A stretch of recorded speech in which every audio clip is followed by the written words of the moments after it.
This is the OM-3, and there's a lot more going on here than just looks.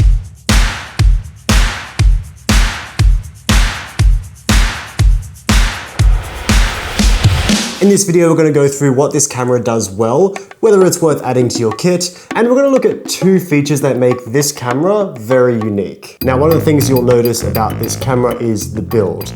It's got that classic SLR retro look, metal plates, tactile dials, and a leatherite wrap around the entire body.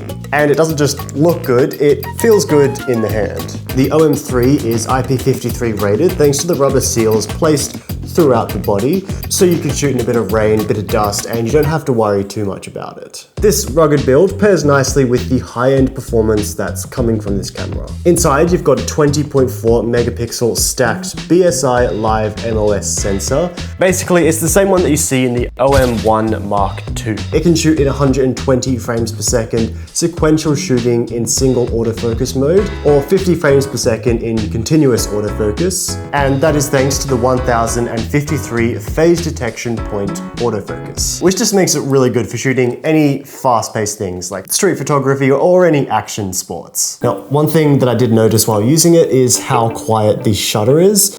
It's got this really soft, dampened click, which feels premium, but also doesn't draw too much attention when you're out shooting in the street or anything candid.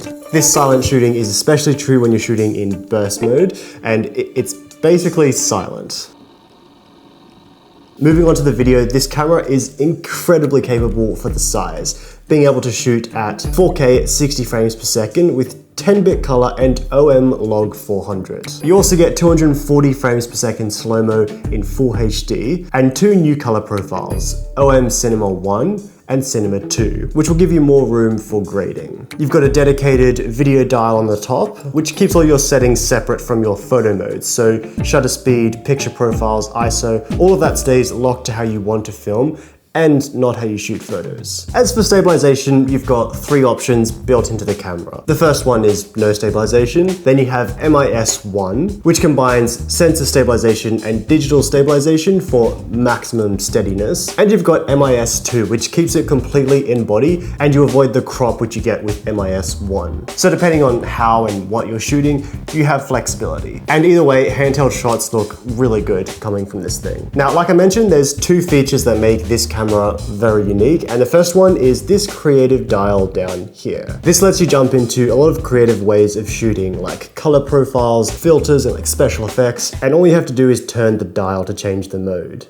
And the second feature is the CP button on the back here, and that stands for computational photography. And this gives you super quick access to live ND, focus stacking, HDR, high-res shot, and even starry sky autofocus. And just to put it into context of what that means, if you use the live ND as an example, it means you can shoot waterfall photos like this during the day when normally you'd need an ND filter physically on the camera. What's cool is that these features are normally features that you find buried in pro-level cameras, but the OM system makes them very accessible with this one button and completely changes how you shoot. If you're interested in the OM-3, you can grab one at your local camera house shop or the camera house website.